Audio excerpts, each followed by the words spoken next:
ధరణీపతియే ధరకు అల్లుడై శంఖ చక్రములు అటు ఇటు కాగా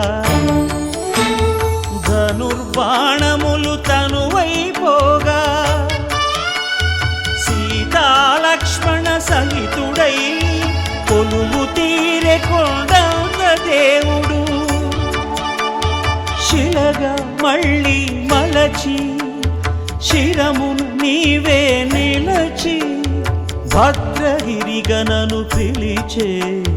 భాగ్యము నిమ్మని కోరె భద్రుడు వామాంకస్థిత జానకీ పరిలసత్ కోదండ దండం కరే చక్రం చోర్ధ్వకరేణ బాహుయుగళే శంఖం శరం దక్షిణే